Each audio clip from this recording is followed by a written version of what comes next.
Hello and welcome to Fearless Authenticity with me, Jeanne Sparrow. This is where we find our biggest successes in who we truly are. These are conversations and meditations on what it looks like and feels like when we use our unique gifts and experiences to find our passions, make our dreams come true, and engage with the world in the way that we were created to serve.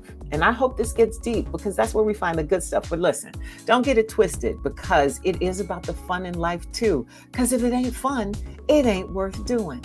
All right? All right. And like I always like to say, let's be brave, be free, be you together. Now, my guest today is a special one. She is a social impact artist. Got to put on my glasses and read this one, honey. She fuses mental health activism into her performances, filmmaking, theatrical work, and visual art. Her musical about depression called Get Out Alive led to her making history as the first Black female playwright to have a musical produced by American Music Theatre Project and the first of their works to be produced and make its debut at Steppenwolf. It is the only music from the Chicago area that was selected to be featured at NAMT's Festival of New Musicals in October of 2022, this year. Since adapting it to film during the pandemic, Get Out Alive has also been invited to 9 film festivals, won 3 awards, and it makes its debut in New York this fall as well.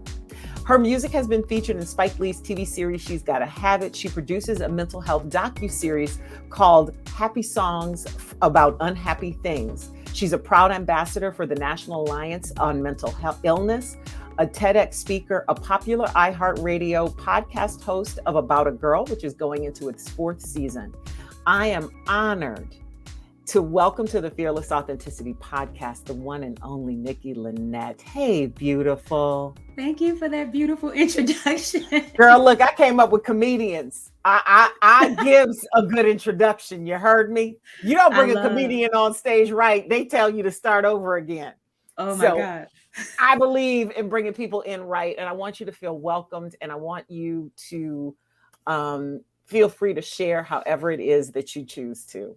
Well, thank you. I am excited to speak with you today.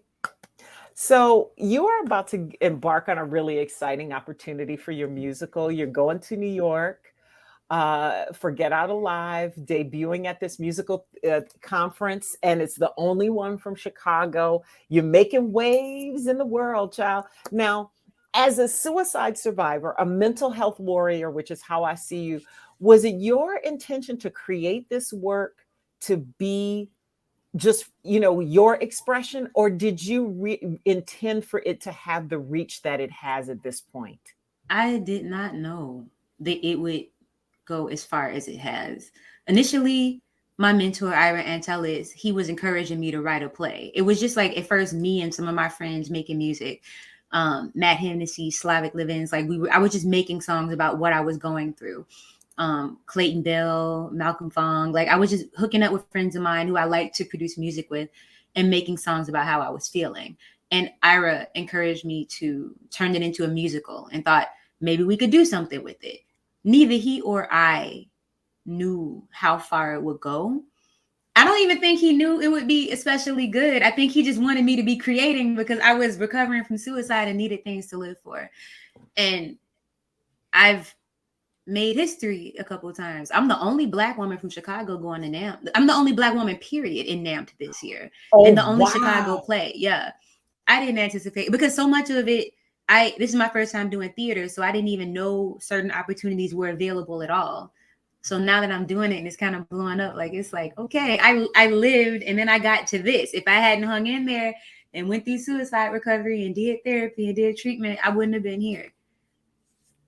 But you know what, I'll tell you, after having seen it myself, I mean, it was so moving, and I hated to be that auntie in the audience because I know me and my girl were, because we were straight acted like we were in church, and I was like, I pray I'm not distracting this child. No, I was like, we love it. But literally, I'm like, I got to talk to this play because this play is talking to me. This musical is talking to me, because I think so many of us, especially Black people, especially Black women, have been taught to persevere as opposed to thrive, right? So it's like all of us have faced some kind of mental health challenges, and maybe it didn't get to the point of ideation or action, right? But there have been times when I think almost every woman I know has been like, what the fuck am I doing?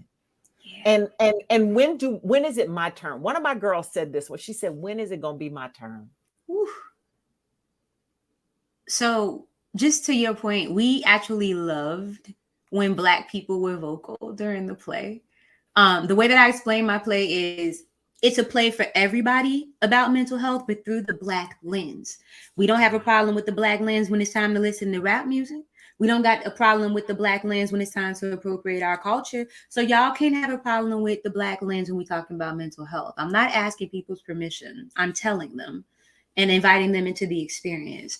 And so we loved the moments when people were vocal, because I want to hear when you are connecting with me. I welcome it. I grew up going to the Black church. So we love that. Those points of encouragement were really important for us, because actually during this production, we experienced racism and discrimination from the production company that was producing us, Haven Chicago. Like the day after closing, they accused us of stealing and threatened us with legal action. And then when it came out that those accusations were untrue, the person who accused us didn't apologize. 2 members of their team did. So honestly, like with us going through so much during that production, it was really the people that came, that connected with it, that kept us going.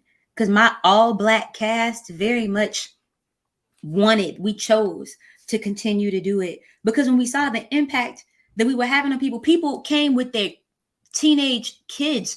Teenage kids brought their parents, grandparents brought their kids. Like this was it. People of different age groups liked it, and it caused them to have conversations. We got the feedback from them. There are like youth that came that are in like youth care, and they came and talked to us. I'm still in touch with some of them. It meant things to people, and so like we just appreciated so much knowing that it was reaching people, because doing it was hard, and not for the reasons that you would think. It wasn't just because it was about mental health. It was because people who should have supported us the most treated us the worst. I want to get back to that because there's some other things I want to talk about first, because I want to talk about the content that's in this, because you talk about things that I'm again, since we're choosing the Black lens, and I think it's really important, even though it's true in other cultures and other experiences at large. One of the things that I think is powerful is how plain spoken you are about abuse, sexual assault, suicide, grief, because I do think that those things are not talked about, because so much of our Black experience in America is defined by these things, either from outside of our community or what it has taught us inside of our community. And it's our survival mechanism, but that survival mechanism feels like it's killing us as well. Yeah. And especially when you talk about grief and how grief feels like this universal experience in our culture, like undergirding, like we are happy in spite of our grief, as opposed to because of all the ways that we are good. Like all of that stuff brought up. And my friend who I came with, we both, have lost our mothers, and that was a really impactful thing. And I have also lost my father, and so, but the grief piece, regardless of where you are in your mental health, as a Black person, especially, everybody got their grief. I'm not trying to take anything away from anybody, but there's something cultural about our grief. And I feel like you have found a power in not tentatively approaching it. Yeah, because like I feel like in our culture, our value is measured by how much we're willing to take. Like I had to recently decide that I am at a point in my life, I will not engage consistently in activities that require my resilience. I am a strong person, so I could take a lot. Like, I'm a strong person. I'm a hard worker. I'm disciplined. I'm all of those things. Once we get over to my resilience stores, you know what I'm saying? Where it's like my fight or flight is being activated in my body, but I got to push that through that just to engage. Once we get there, that is not for me. I am experiencing harm. And when I speak up about that and people don't listen, then those people are complicit in my harm. And so I talk about these things because how dare anybody expect us to not be human? Why are we denied humanity? Like my fight or flight instincts, your fight or flight instincts exist to tell you, hey, this is unsafe. This is not okay for you. But to exist in a culture where you are defined by how much you put up with, how much you can take, it just doesn't work for me. And I will not allow that in my personal relationships. I will not allow that in my professional relationships. And I am willing to sacrifice anything that requires that of me. Because at the end of the day, my mental wellness, I have to live with me. I live here. No one else does. So I've made a decision. Like, I will talk about things as clear as day. And a lot of people don't get to talk about it like me. Like, I'm privileged. I'm an artist. I can get on the stage and have my dreadies and my nose piercings and talk about mental health, and people, you're great, you're brave. But like, women who got kids and afraid to lose custody of their kids can't talk about their mental health issues from being a single mom, or men who work in high pressure jobs can't talk about their mental health issues for fear they might lose their position, or students who are, with high functioning depression can't talk about what they're going through for fear they might lose opportunities. These are the people that are in my inbox every day.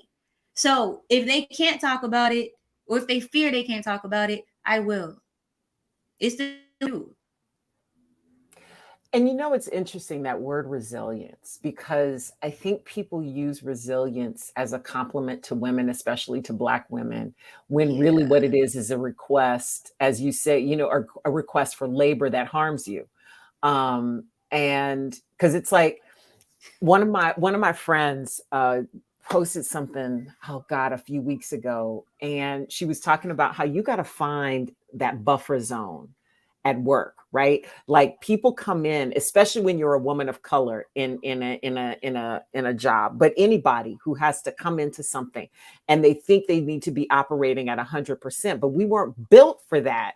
Like, you got to find that 80 to whatever you need as a buffer zone, so that when something happens and you need to get it up to 100%, that you can have the capacity to do so, but then get back down to like 60 so you can recover. And I wonder how many of us give ourselves grace for that buffer zone. I mean, if you are constantly interfacing, so like, let's just say you have a job, right? And the job is challenging and you're a skilled person, you're up to the challenge of this job, but you also have to face sexism or racism. That's taking extra from you that you should not have had to give in order to do this job. And so many of us, like harm is normalized. Passive aggression is normalized. To an extent, racism and sexism are normalized. And we have to be honest about that. We have to be honest about the mental health impact of that. Everybody has mental health. Just because a person doesn't have a mental illness doesn't mean that they don't have mental health needs. And I don't like this idea that people who speak up about harm are fragile. I am not a fragile woman. I have not met many people in my life who I can say are as strong or stronger than me. And so when I speak up about harm, then there was harm done. And we're just in a place in society now where more people are open to listening to people talk about like their lived experience. And so I talk about mental health. Like, I'm a trained lived experience speaker through the National Alliance on Mental Illness. And I'm proud of that. Because when I speak, I have the training to talk about it from a place where I know how to speak on it without saying you should do this or you should do that. Because that's part of the problem, right? We tell people what you should do. You should feel. This is what works for me. This should work for you. Yeah. Should is my least favorite word, because it's a reflexive word. It not only hurts the person who you're saying it to, it can also hurt yourself because you've already said that to yourself. And one of the things I thought when I watched your TEDx talk that you did, which I'm assuming was recorded during the pandemic. Perhaps? Yeah. Okay.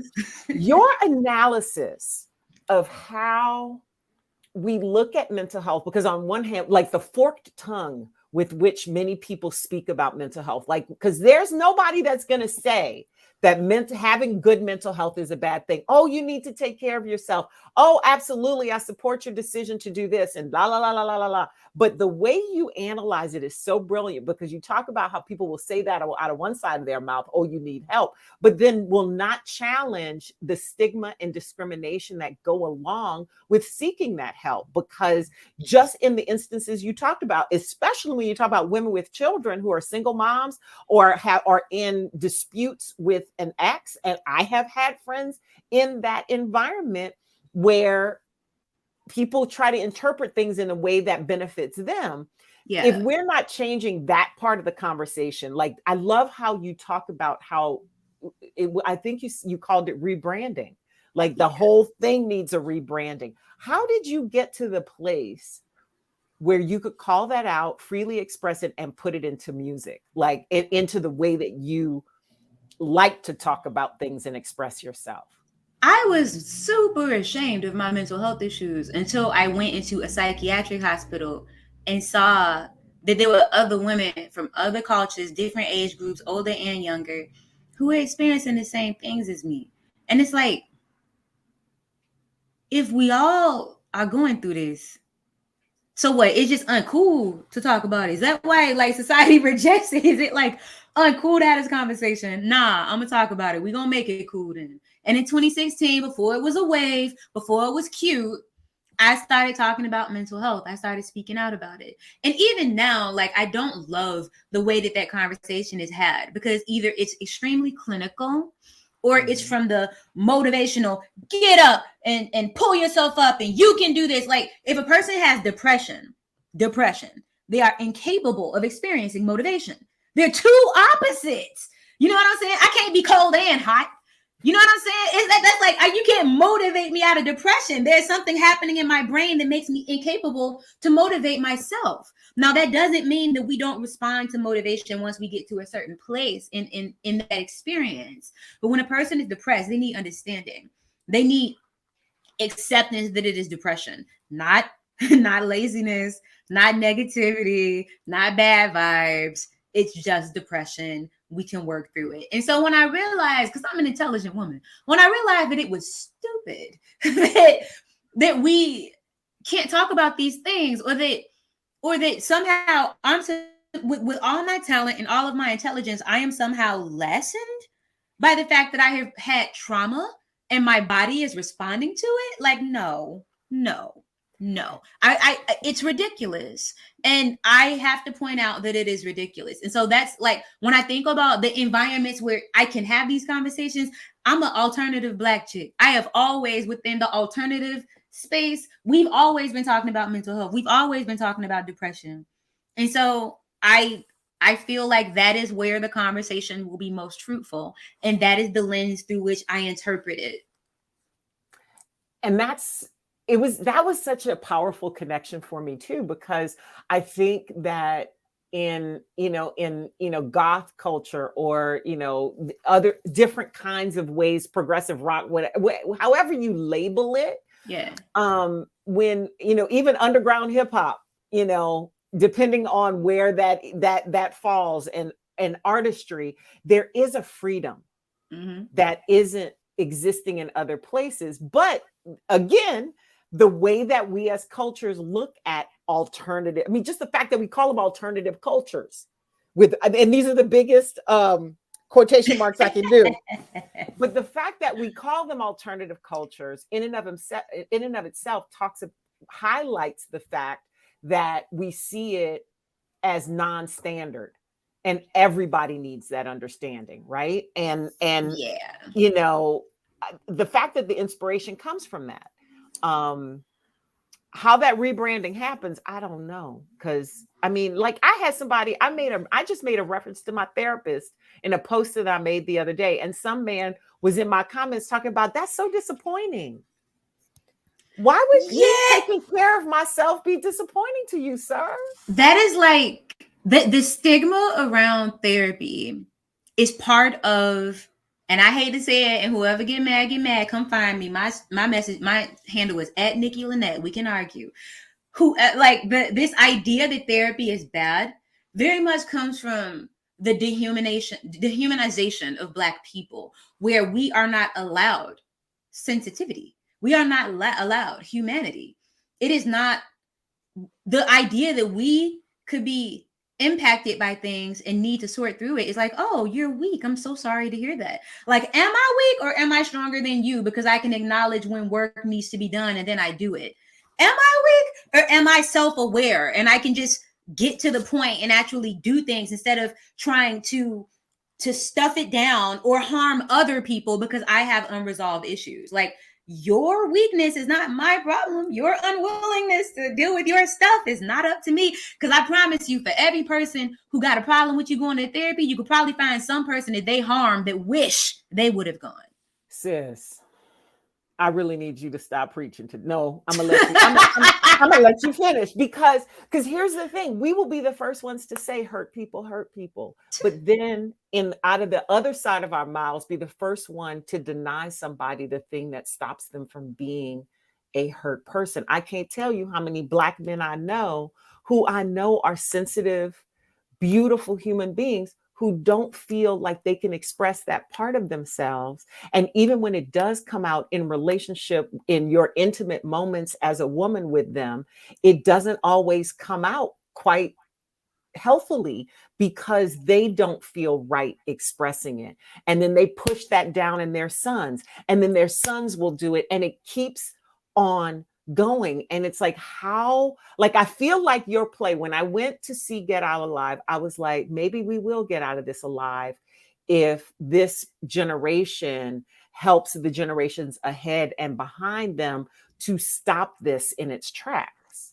This next generation, I have hope for them because they have the language. Like, they can, you know, I don't like that there are people like diagnosing themselves with stuff from TikTok. Like, that's a little scary because there are because like giving yourself a diagnosis leads to self-treatment, and self-treatment is scary because there are certain things that I could do as a person with CPTSD that a person who has bipolar and is predisposed to experiencing mania, like, they shouldn't do those things. They shouldn't take those supplements. And so the self-diagnosis thing is a little scary, and I do push back against that.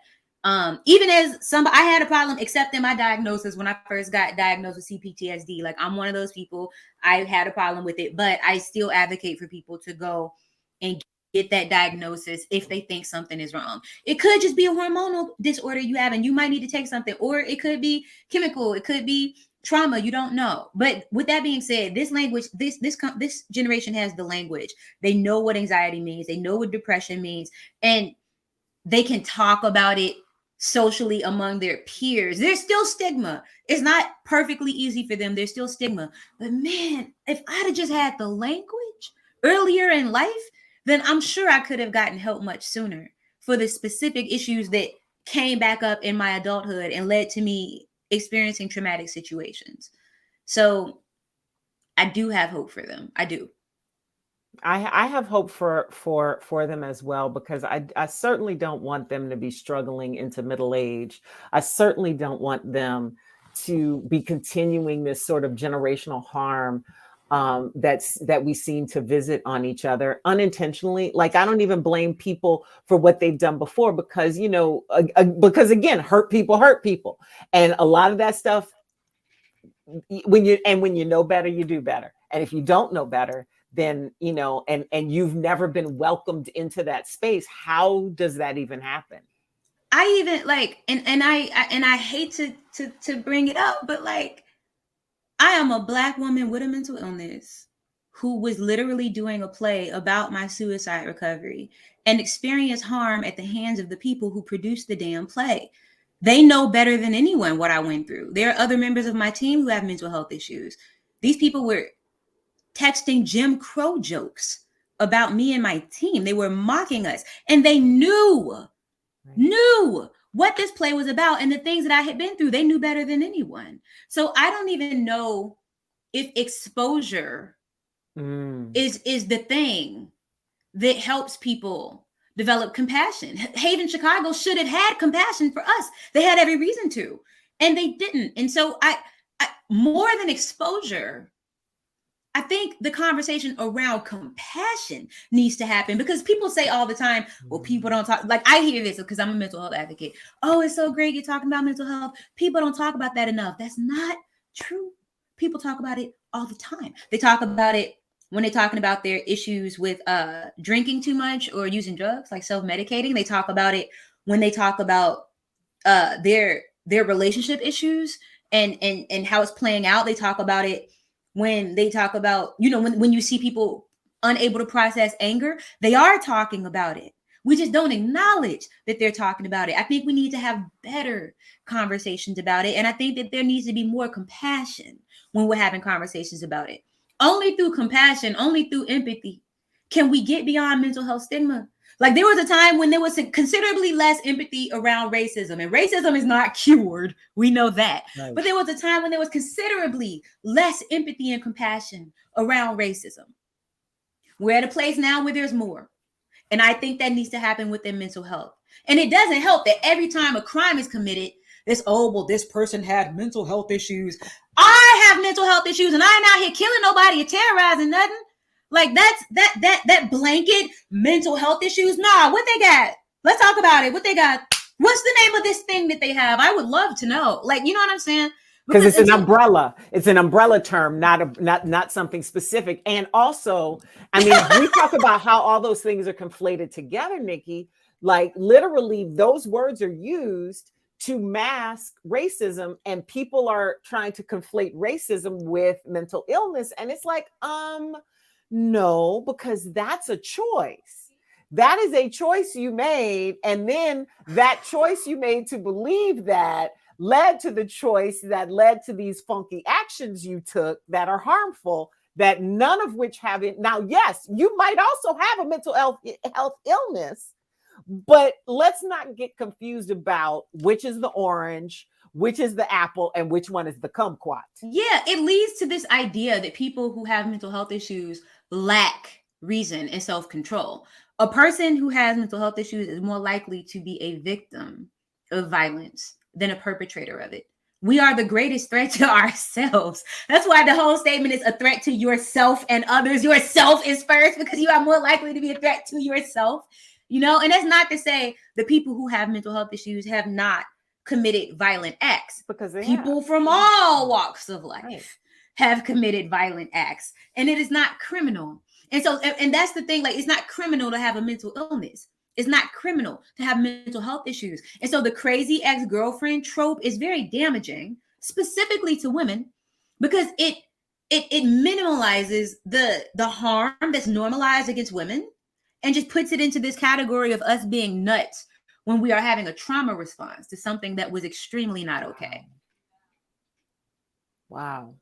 I don't tolerate it. I don't tolerate it. I'm the wrong one. So let's get into this particular challenge that you just had in Mountain Get Out Alive. And I'm sure that there have been other challenges along the way since you have recovered from your suicide attempts and gotten your mental health to a place where you feel solid. What habits, attitudes, rituals, what things do you rely on to help you stay mentally healthy, or if things get off track, to help you bounce back during times like that? That's a really good question. So my team is amazing. Jacinda Ratcliffe, Keely Morris, my DJ P1, like they're just Erica Marfo, like they're so positive. When things happened in this production that were hard, we sat and talked with each other. So we were always heard, regardless of whether they would hear us or not. And I didn't force them to continue the production. There was a point where I asked them, like, hey, like, I think these people don't like me. If I just step aside and let my understudy finish the production, like, would it be better for everybody? And they told me no, like they wanted me to stay. And so there were times we would just rally together and give ourselves the positive feedback that we needed, so that we could continue. We made sure to check in with each other to make sure that we were doing self-care, being gentle with ourselves outside of the acting process. People make fun of self-care because it's like, I did yoga and washed my hair. That little sensitivity toward yourself is important. Pretty much self-care is what we do to babies every day to make them grow and they become whole humans. So like we did little gentle things to ourselves. We brought each other little gifts, you know, like we showed each other that solidarity and support. Solidarity and support go a long way. I only really had one friend who understood and who I was open to during my suicide recovery. And just with her as solidarity and support, was I able to get here? Was I able to open up to other friends?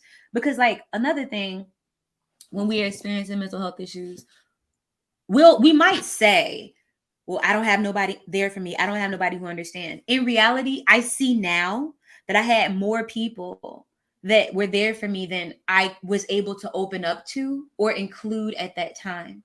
And so through getting better, I learned how to open up to people. And me and my team did that. And we were there for each other. My cast that I worked with on this production, which is beyond just being talented, creative geniuses, they were just wonderful people to work with. And I couldn't have got through this without them. I love it. There's so many nuggets in there. And, you know, I do this little feature and it happened accidentally because it was something I needed to do for myself. I call it Self-Care Sunday. And I talk about what self-care means to me every week, depending on what it is. And a lot of times, like first, I think some of the reaction I got at first was like, oh, you're going to get your nails done or do that. Like that's self-care of a sort. Yes, but it's a little pamperish. No, what I'm talking about is actual care. Like deciding to step back from the things that are happening in the world, or deciding that this, you know, that me taking time off is more important than me working, even if it means me not finishing something I wanted to finish. That it means me forgiving myself. It means me taking time to go to therapy and spending the money on that, even if my insurance isn't covering it. And yes, that is a benefit that I have of where I am financially right now. But even having insurance, hell, that covers mental health is a privilege in this world, and that it shouldn't be. But I share that because the pandemic was hard on me. I lost my father at the beginning of the pandemic, which triggered anxiety. And and the thing is, that's weird. And I don't know how it is for other people, but as I went into my mental health struggle during the pandemic, that a lot of people felt as well, I started to see threads of it in other pieces of my life that I had never recognized where it was before. And as I continue on my journey of healing, because the healing part of it takes longer than the moment that everything cracks apart, the thing that I have seen, I keep seeing little thread, like, you know how they say, you know, you got to let the roots dangle so everybody knows where things come from. As I follow those roots back up, it's one of my favorite poems. Wait, let me see if I can find it. I want to read it to you because I actually think you would love it. One moment, please, because I keep it in my notes. Girl, I got voice memos. I'm the same way. I'm that girl. I want to hear it. It's a poem from Charles Olson, and it says, whatever you have to say, leave the roots on, let them dangle, and the dirt, just to make clear where they come from. You know what? I love that because like around the time I did my TED Talk, I made a decision. I ain't code switching no more. I'm going to talk how I talk. Like I got, I came into this industry as a rapper. Like this is the culture I'm from. It is not my responsibility to make sure I communicate within the proper respectability metrics so that people believe I'm intelligent. No, I'm from 67th and Low. I talk how I talk. And if I have access to this space, if I'm invited to this space, then who I am and where I come from is invited as well. And so I like that because I like the idea of being unapologetically you and letting people, like, I don't need to clean myself up and dust myself off to be respectable. And I don't think any of us do. And if we knew that, I think fewer people would hide when they're not okay. Right. I think I agree with you. And especially as somebody, you know, as a Gen Xer, you know, our generation was raised on code switching and that whole thing. And somehow, you know, we found this balance. And for me, and it's funny because I don't even think about it. I'm gonna be real with you, being in broadcast and sometimes using that broadcast voice or whatever, but also being in Black radio and being real there. I'm always Jeanne. I'm always some piece of it. And I feel like during the pandemic, I had to put her back together again, all the different pieces that I left in a lot of different places because of the trauma that I experienced that I did not realize was trauma, and just kind of sitting there, you know, like a time bomb waiting to go off because of all the other things that happened. And I think a lot of people had that experience, whether or not they admit it. And that's the reason why I think people had such a problem with staying inside their houses, because they had to face themselves. Ooh. And facing themselves also meant facing all the shit that they've been pushing down. And when I say shit, it's like that Jennifer Lewis thing where she's like, you better be careful about sitting in shit, baby, because soon you won't smell that it stinks. That's my best. I can't really do a good impression, but that's how I feel like when that's my expression of her.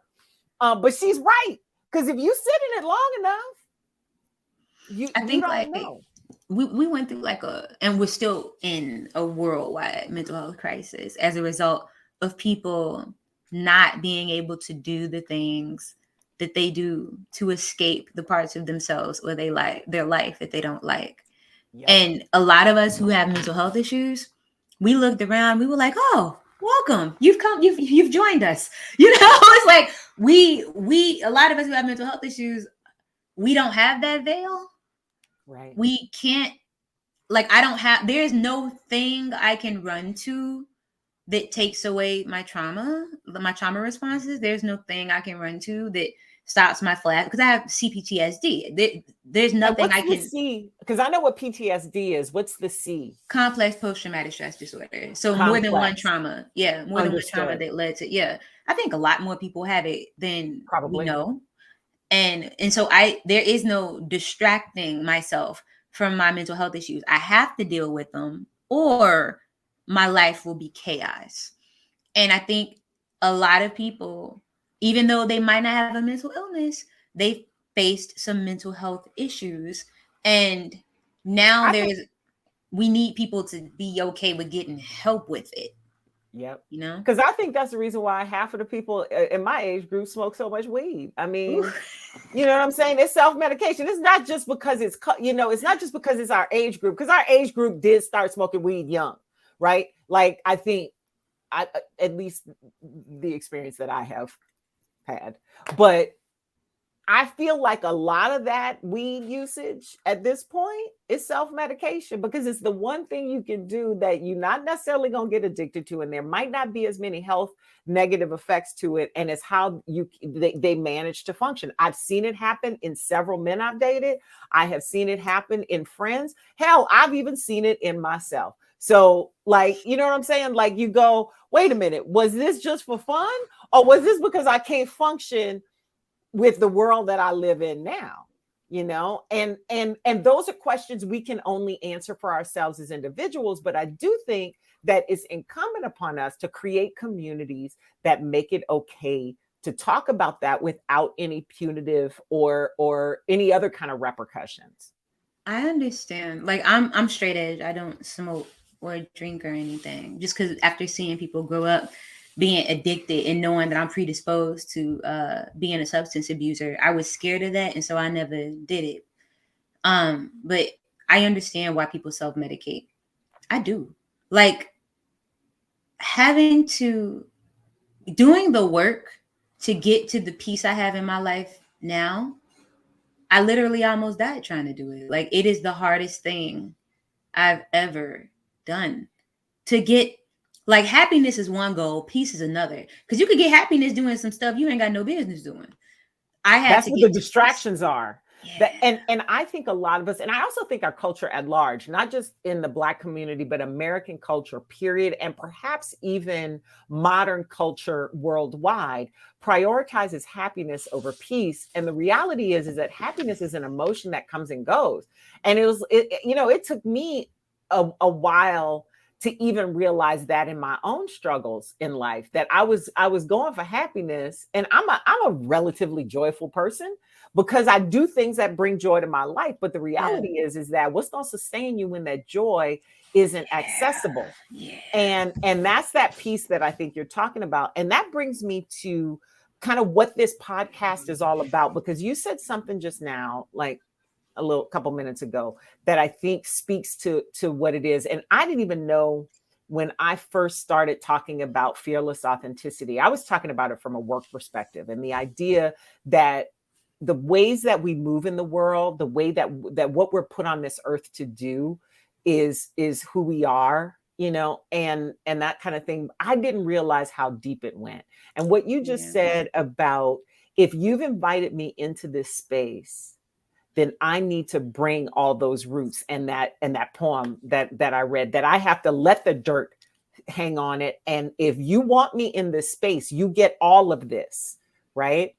And so when I say the words fearless and authenticity to you, either separately or together, or maybe all of the above, what does that say to you? What does that strike inside of you, especially given the journey that you have been on with your mental health and the way that it has empowered you to show up now? As a Black woman living with a mental illness, the words fearless authenticity speak to my refusal to perform for love. I will not perform to be loved. I will not perform to be accepted. There should not be a circumstance by which I have to quantify my right to be treated as a valuable human being who is worthy of respect like everyone else. Just gonna let this sit here for a second. I talk about that a lot. Like, as people with mental health issues, like, I mean, you know what it is. Like, as people with mental health issues, people who are going through things, there's almost like this innate belief that, okay, I have to cover it up. I have to act like, I have to be like, I have to pretend, I have to present. And we're performing okayness. We're performing enoughness. And you have to be authentic enough to stop, to tell the people in your life what you need from them, and fearless enough to walk away from that which does not serve you. That's how I live. Girl, you do fearless authenticity better than me. I'll tell you that. This is my journey. Like, I finally realized, like, I came up with that phrase for myself to kind of define how I've worked in life. And during the pandemic is when I realized the roots that dangled from it, and where I needed to go down and up those roots to figure it all out. Yeah. And that's it. That's it right there. I'm speechless, ma'am. I love that. When I saw the name of your podcast, I was like, yes. Like, I have this podcast on iHeartRadio that I host called About a Girl.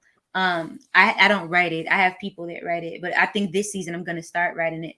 And we've covered a lot of women. We only talk about women, highlighting women who have been overshadowed by their famous partners. And now we're moving into like talking about women who have been overshadowed by just one aspect of them, and not, the other things that they bring to the world have been overshadowed by that.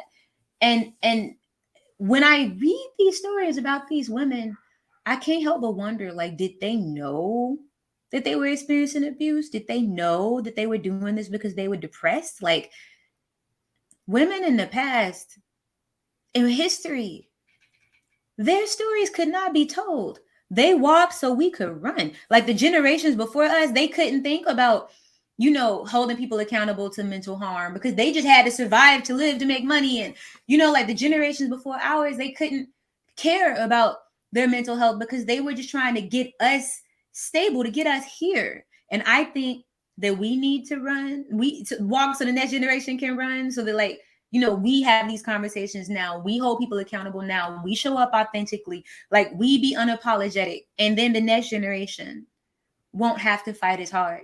I know that I'm not going to benefit from the elimination of mental health stigma. I live with mental health stigma. I experienced it in my professional life, like recently, and I experienced it even in my romantic life. I have zero tolerance. And I hope that my zero tolerance can inspire other people to also have zero tolerance, so that the next generation will never even have to question whether or not they will have to tolerate it. Right. Right. It takes steps, because we are undoing paradigms that have existed to serve others, you know, that are rooted in supremacy and patriarchy and in a whole bunch of different things that are really wound up together.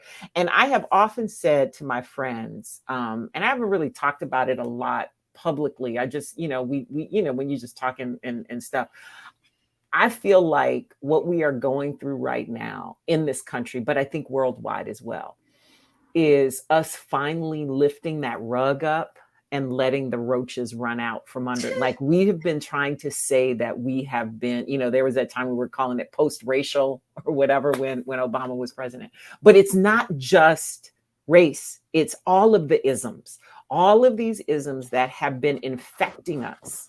Because the thing is, the same way we see it out in the world, it also affects us and how we see each other. And sometimes, and I'm sure that this is something you've experienced, you have to undo it inside your own head and realize where it got in to get it out and go, oh, that's how I damage myself and other people by believing this kind of this structure that we're built on. And we have to like reassemble this bad boy so that it's healthy for everybody who's in it. And you're right. Our mothers and our mothers' mothers labored in ways that, God bless them, they found happiness where they could find it. But I don't know how healthy it was for any of them.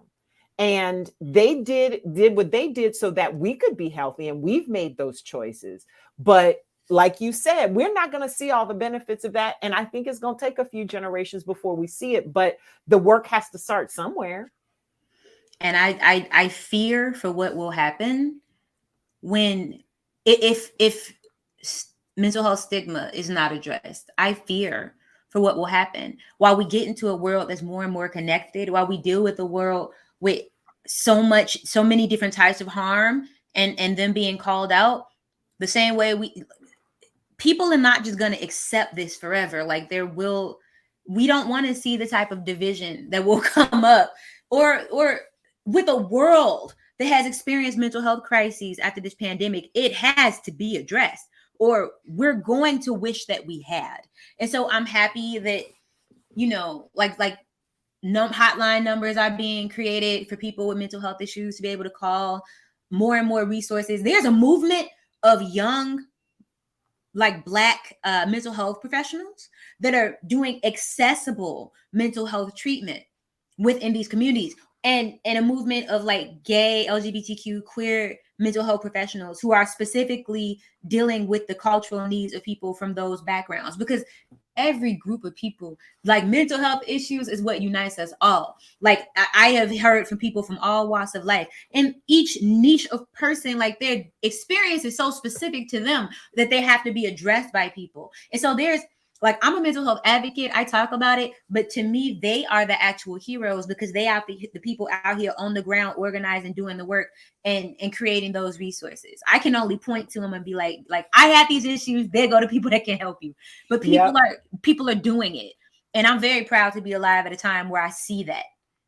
Yeah. And you're part of it, you know, and culturally specific healthcare and mental health care, I think, is super important in a way that that's because we're all human, certainly, and we can all help each other to a certain extent. But when there's a certain amount of understanding, then that deepens that work and helps you apply it in your everyday life and in all the ways you have to move and navigate.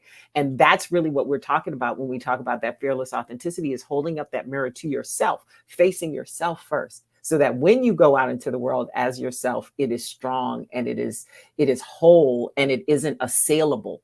Like, that's the thing I want for all of us, is to get to that point, not only as individuals, but get there as a collective, because that's really the only way it's sustainable, because you got to fight so much. And I hear it in your voice. I see it when I saw Get Out Alive. And that's the reason why I gave you the hug I did after I saw it, because I know how hard you go as a warrior to make sure that that is what you are creating for yourself and the people you love.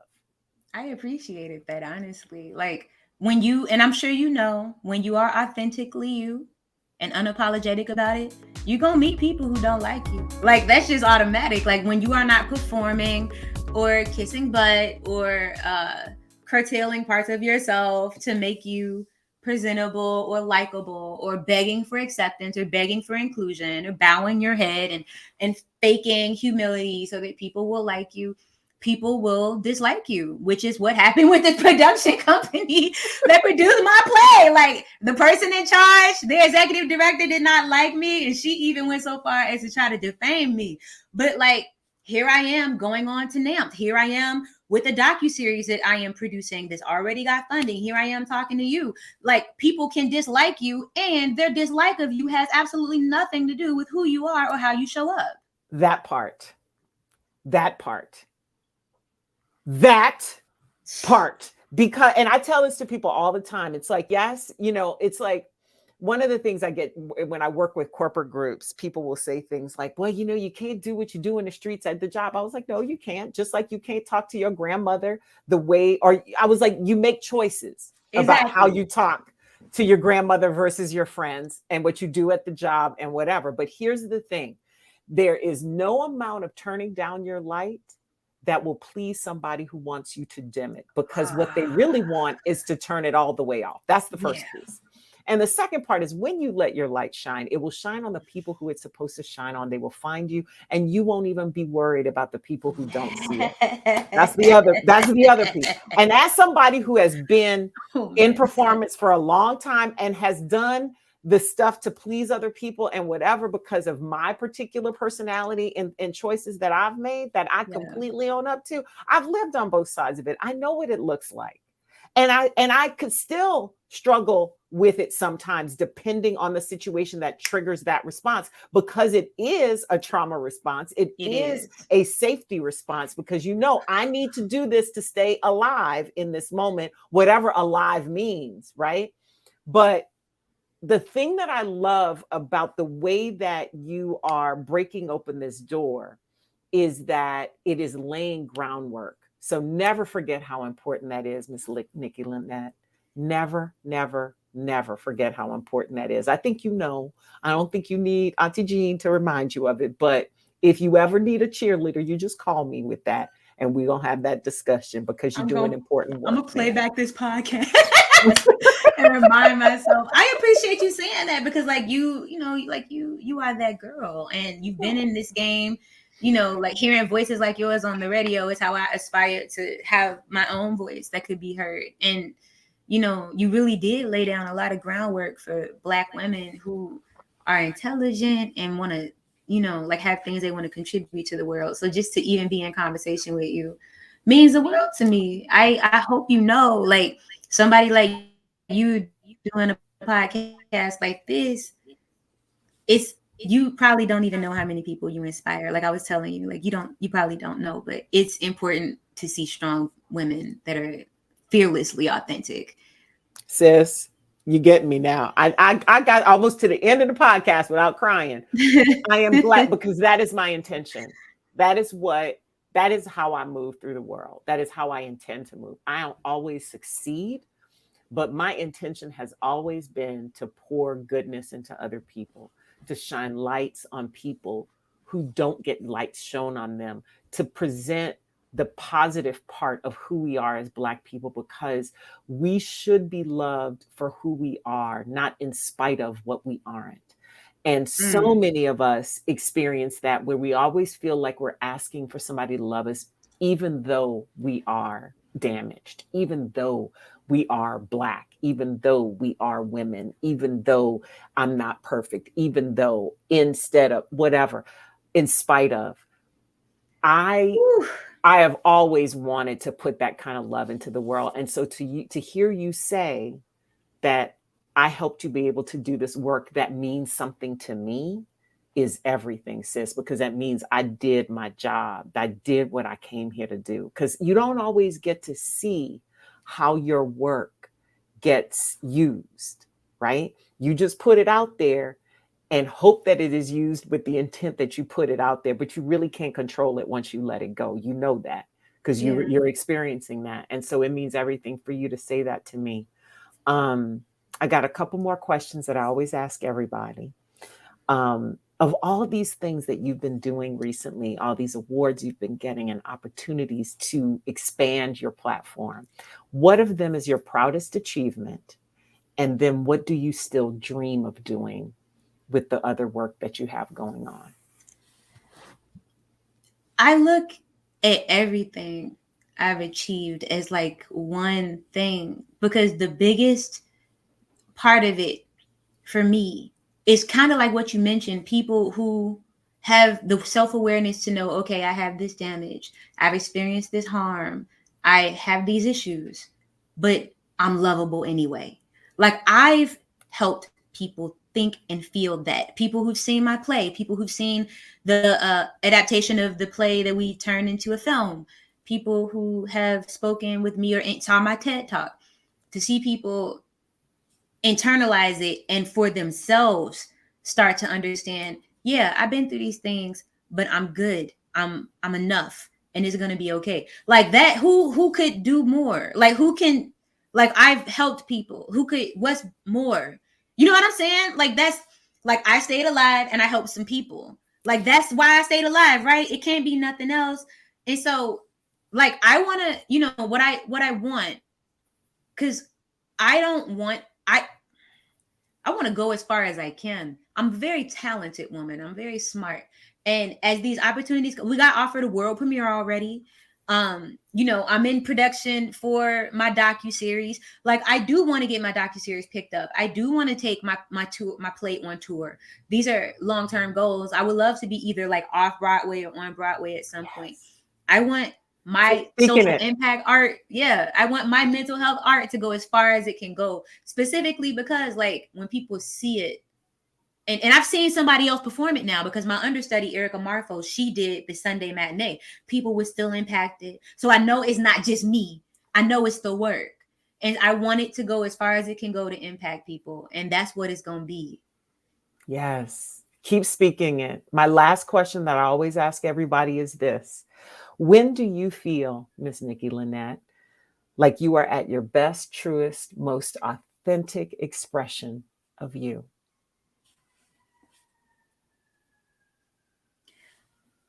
When I see the way I positively impact other people just by being myself.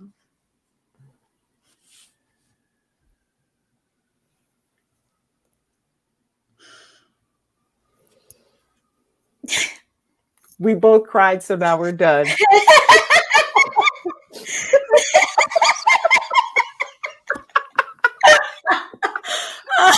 I love you, Nikki Lynette. Thank you. I love you so much. I'm so excited to see where you take your work and everything. And thank you for giving me this time today. This has been one of the best conversations I've had in a while. Thank you so much. I appreciate you so much. This was an emotional episode in the most cleansing and beautiful way for me. But y'all, the talent, the passion, the fierce authenticity of one Miss Nikki Lynette, inspirational, infectious too. I believe she is truly changing the world in the way that she is approaching her chosen mission. And I love it when people who are younger than me teach me new ways of looking at things. Now, here are a few things that stood out for me. I love how she connects mental health to authenticity, and how tending to protecting our emotional, spiritual life, our soul, at its core, is what it means to be your best, truest self. Having compassion and empathy for that person as well, that inner person who needs to come out, and being willing to sacrifice anything that requires resilience or anything that damages our mental health, and rejecting the idea that to ask for help in doing that means that we are fragile or weak, because it really is the strong choice. Everything else is about the appearance of being strong, whereas saying you need help and looking for it and digging deep is the true strength, the fearless, authentic strength.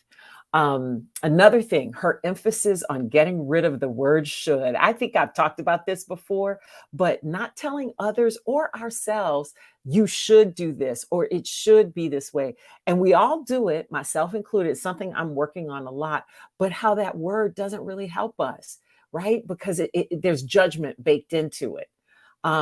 And then finally, how fearless authenticity speaks to being fearless enough to walk away from anything that doesn't serve us. And also a refusal to perform for anything, to perform for love, to perform something other than what's true to ourselves, to be accepted, to perform, to believe that we're okay or that we're enough or anything. That there isn't ever a time in our lives that we have to quantify our right to be a valuable human being. We are worthy of respect as anyone is, just because of who we are, and that people may not like it, or everyone may not like it, but that has nothing to do with how we show up as ourselves, because that in and of itself is the gift. I love the way she puts all of that. Nikki Lynette, thank you so much for sharing, for being my guest today. And I cannot wait to see what you do next. The best of luck at your festival in New York this month. Thank you also to you for listening. Our listeners are so important. Your support means absolutely everything to me. Also, big appreciation to my Fearless Authenticity production team for making this pod happen. Please, if you would, follow me on social at JM Sparrow. Also, like, rate, review, download, subscribe, and share this podcast wherever you get your podcast, on whatever platform you're on, including YouTube, where the video version is available. Send us your comments, your questions, your requests, because we want to know what's on your mind. Thank you once again, and we'll see you next time on Fearless Authenticity with Jeanne Sparrow.